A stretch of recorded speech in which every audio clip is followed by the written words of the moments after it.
Lailatul Qadar, ini memang Lailatul Qadar itu kemungkinan terjadinya di 10 hari terakhir lebih mungkin dibandingkan dengan di malam-malam yang sebelumnya. Dan di 10 malam terakhir itu pun juga kejadiannya di malam-malam ganjil lebih mungkin lagi. Jadi antara 21, 23, 25, 27, 29. Udah nggak usah ditawar-tawar lagi, tinggal 5 malam gitu ya. Jadi jangan kemudian cari-cari nih kira-kiranya malam yang kapan nih. Sebab kalau main begitu-begitu, main tebak-tebak buah manggis, akhirnya takutnya terlewat gitu kan. Udah aja gitu. Setiap malam aja kita kira. Datang malam 21 kayaknya ini nih. Datang malam 23 insya Allah yang ini. Malam 25 kelihatannya hawa-hawanya yang ini nih. Malam 25 nih. Malam 27 banyak diantara para ulama mengatakan Lailatul Qadar justru malam 27. Malam 29 paling akhir nih. Biasanya memang paling akhir kan yang gongnya gitu. Nah itu jadi kita perkirakan aja setiap malam. Jangan dicari-cari malam 21 kayaknya bukan, soalnya rada-rada panas. Malam 23 gitu kan ya. Malam 23 nih anginnya kekencengan, katanya sepoi-sepoi aja. Ntar cari lagi malam 25 nih kayaknya hujan gerimis nih kayaknya nih. Ntar akhirnya malam 29 malah hujan deras jadi nggak dapat apa-apa gitu kan. Jadi kita cari Lailatul Qadar insya Allah dengan niat. Insya Allah kalau kita niat kita menghidupkan malam Lailatul Qadar, malam 21. Nah, kita dapat insya Allah sesuai dengan niatnya. Gitu kan? Lailatul Qadar atau bukan Lailatul Qadar, insya Allah kita dapetin fadilahnya karena kita memang niatnya menghidupkan malam Lailatul Qadar. Gitu kan? Nah, gimana caranya kita bisa dapat Lailatul Qadar? Sebenarnya Habib Muhammad bin Abdul Al-Haddar mengatakan bahwa kita meraih Lailatul Qadar pada 10 malam terakhir itu diawali dari kita menghidupkan malam-malam pada awal-awalnya. Jadi itu seperti berkelanjutan ya, gitu kan. Katanya beliau, kalau kamu jagain 3 hal selama bulan suci Ramadan, insya Allah Lailatul Qadar kamu dapat. Apa aja itu 3 hal? Katanya beliau, sum anil ma'siyah kama sumta anil akal anisyurbi wa ta'am. Berpuasalah kamu dari yang haram seperti mana kamu selama ini berpuasa dari makan dan minum. Kita selama ini puasa gak mau makan, gak mau minum. Gitu juga mestinya kamu terhadap yang haram-haram. Gak mau ghibah, gak mau bohong, gak mau bentak anak gitu ya, gak mau ngata-ngatain suami, nggak mau durhaka sama orang tua, nggak mau kasar sama orang tua. Nah, itu semuanya kalau kita kerjakan selama bulan suci Ramadan, kita nggak mau berbuat dosa. Seperti mana kita nggak mau makan dan minum selama bulan suci Ramadan, kita dapat 1/3 bagian dari syarat mendapatkan Lailatul Qadar. Kemudian yang keduanya, katanya beliau, jaga sholat berjamaah. Jaga sholat berjamaah, terutamanya yaitu jamaah Isya dan jamaah subuh. Karena memang jamaah Isya sama jamaah subuh ini memiliki fadilah yang sangat besar dalam hal menghidupkan malam, gitu kan. Lailatul Qadar itu didapat dengan cara menghidupkan malam tersebut dengan ibadah. Nah, Nabi Muhammad SAW mengatakan, man shalla isya fi jamaah faka'annama qama nisfal lail, wa man shalla al-fajr fi jamaah faka'annama qama al-lail kullah. Siapa yang menghidupkan siapa yang melaksanakan sholat isya berjamaah, dia seperti tidak tidur setengah malam untuk ibadah. Dan siapa yang mengerjakan sholat subuh berjamaah, ini di dalam Ramadan ataupun di luar Ramadan, siapa yang mengerjakan sholat isya berjamaah seperti tidak tidur setengah malam untuk ibadah. Dan siapa yang mengerjakan sholat subuh berjamaah seperti tidak tidur sepanjang malam untuk ibadah. Jadi memang fadilahnya jamaah, terutama isya sama subuh, itu udah memang besar sekali di luar Ramadan. Bagaimana pula dengan di dalam Ramadan, di mana amal-amal ibadah dilipat gandakan. Jadi katanya beliau, siapa yang pengen dapat Lailatul Qadar, siapa yang ingin dapat Lailatul Qadar, maka hidupkan malamnya, yaitu dengan mengerjakan sholat berjamaah, terutamanya seluruh sholat ya. Kalau bisa diusahakan dengan berjamaah selama bulan suci Ramadan. Kalaupun ada malam-malam kemarin yang terlewat, bismillah nih, 10 hari yang terakhir ini jangan sampai ada sholat kita yang terlewat dari jamaah. Begitu kan, dirapikan lagi sholat jamaahnya. Sekali lagi terutama jamaah isya dan jamaah subuh, jangan sampai banget deh kita kerjainnya dengan sendirian. Sayang. Dan yang terakhir, jangan tinggal tarawih. Kalau pengen dapat Lailatul Qadar, jangan tinggal tarawih. Karena yang namanya Lailatul Qadar itu didapat buat orang yang ihya lail, buat orang yang menghidupkan malamnya dengan ibadah gitu. Nah, ibadah malam di bulan Ramadan namanya qiyam. Qiyam Ramadan yang dimaksudkan adalah sholat tarawih. Jadi siapa yang istiqomah mengerjakan tarawih selama bulan suci Ramadan, dia sangat berkemungkinan untuk mendapatkan Lailatul Qadar. Nah, kita hidupkan nih di sisa malam-malam kita ini yang tersisa, jangan sampai ada tarawih yang kelewat.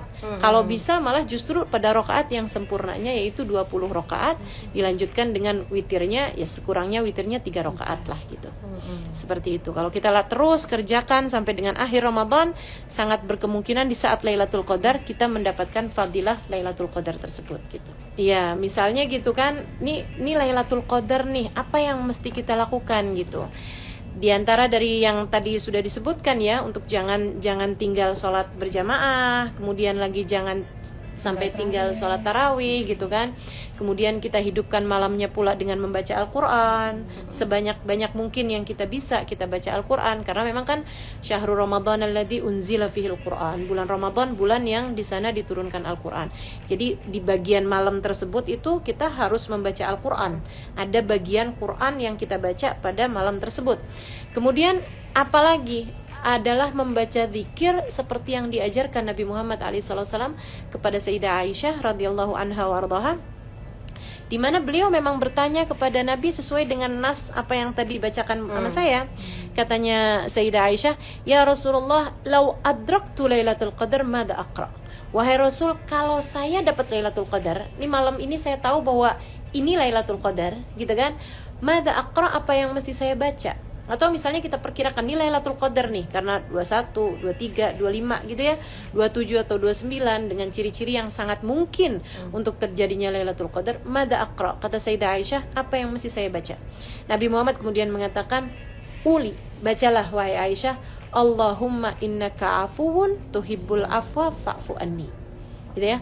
Allahumma innaka afuwun tuhibbul afwa fa'fu anni. Ya Allah, Allahumma innaka afu, ya Allah sungguhnya engkau adalah zat yang maha pemaaf. Tuhibbul afwa, engkau suka orang yang memberi maaf. Fa'fu anni, maka ampunilah aku ya Allah, beri maaf pada aku ya Allah. Itu bacaan yang diajarkan Nabi kepada Sayyidah Aisyah, dan tentu saja diajarkan kepada semua umat Islam apabila kita mendapatkan Lailatul Qadar, atau apabila kita tahu bahwa malam ini adalah malam Lailatul Qadar, atau berkemungkinan malam tersebut adalah malam Lailatul Qadar. Dan lebih bagus lagi jika sebelum itu kita tambahkan dengan zikiran yang memang diajarkan Nabi Muhammad untuk kita baca selama bulan Ramadan. Kata Nabi Muhammad, fa'akthiru fihinna arba' hisal. Fa'akthiru fihinna arba' hisal. Perbanyaklah di bulan Ramadan itu 4 jenis zikiran. Apa aja itu wahai Rasulullah? Yang pertama, antashhad an la ilaha illallah. Yang pertama, kamu bersyahadat tidak ada Tuhan kecuali Allah. Jadi kita bilang kan, asyhadu an la ilaha illallah. Kemudian yang kedua, antastaghfiru, untuk kalian mohon ampun kepada Allah Subhanahu wa taala. Makanya kita bilang astaghfirullah. Wa tas'aluhul jannah. Kata Nabi Muhammad, yang ketiga, perbanyak dari meminta surga. Dan yang keempat, kalian perbanyak untuk minta dihindarkan dari api neraka. Makanya jadi bacaan kita selama bulan suci Ramadan, asyhadu an la ilaha illallah, astaghfirullah, nas'alukal jannata wa na'udzubika minan nar, yang artinya aku bersaksi tidak ada Tuhan kecuali Allah, aku mohon ampunan kepada Allah, aku mohon surga dan keridhaan Allah tentu saja ya, dan aku mohon dijauhkan dari api neraka. Baru kemudian kita lanjutkan, biasanya sudah 3 kali dengan zikiran yang diajarkan Nabi tadi, Allahumma innaka afuwun tuhibbul afwa fa'fu anni. Selain daripada itu, kalau kita tahu bahwa itu adalah Lailatul Qadar, kita jadi tahu bahwasanya di malam Lailatul Qadar itu jutaan malaikat diturunkan oleh Allah Subhanahu wa taala untuk mengaminkan doa kita. Maka tentu saja dalam peristiwa agung yang seperti itu, yang kita lakukan adalah berdoa dengan doa sebanyak-banyaknya yang kita bisa, dengan doa yang tidak akan kita sesali. Nah ini perlu nih saya tekankan nih, jangan berdoa sesuatu hal yang kita bakalan mungkin untuk menyesalinya. Urusan-urusan dunia nih sangat mungkin buat kita sesali. Misalnya gitu, adik-adik jomblo minta, ya Allah kawinkan saya dengan fulan. Nah itu kan kawinnya kamu sama si fulan ini belum tentu hal yang membawa kebaikan. Bisa jadi yang kamu mintain mati-matian pada malam Lailatul Qadar, kemudian diijabah sama Allah Subhanahu wa taala karena diaminkan jutaan malaikat, akan menjadi sesuatu yang kamu sesali mati-matian sesudah kamu mendapatkannya. Nah, itu untuk urusan-urusan dunia kita bilang aja in kana fihi salah. Ya Allah, jika itu memang membawa kebaikan bagi saya. Tapi untuk urusan akhirat jauh lebih penting untuk kita mintakan kepada Allah Subhanahu wa taala. Untuk urusan dunia kita minta tsabat fiddin. Kita minta ditetapkan iman Islam kita minta dikumpulkan dengan orang-orang soleh. Nah itu hal-hal yang nggak mungkin nggak bagus, pasti bawa kebaikan, nggak akan disesali tadi itu kan ya. Kita minta sama Allah Subhanahu Wa Taala keluasan hati, itu kan dunia juga, tapi tidak akan kita sesali. Nggak akan mungkin satu hari kita nyesel, aduh kenapa tuh dulu saya tuh luas hatinya, kan nggak mungkin gitu kan. Nah itu jadi hal-hal duniawi yang tidak akan kita sesali, silahkan minta kepada Allah Subhanahu Wa Taala. Dan urusan-urusan akhirat jauh lebih penting untuk kita mintain kepada Allah. Kita minta semoga Allah memudahkan hisab kita. Kita minta semoga Allah melapangkan kubur kita. Kita minta sama Allah mudah-mudahan di hari akhirat nanti dikumpulkan dengan orang-orang saleh, terutamanya manusia paling saleh, baginda kita Nabi besar Muhammad sallallahu alaihi wasallam. Dimudahkan saat hisab, dimudahkan saat lewat jembatan sirat, hingga dimudahkan untuk masuk ke dalam surganya insyaallah bersama dengan orang-orang yang mulia. Amin ya rabbal alamin.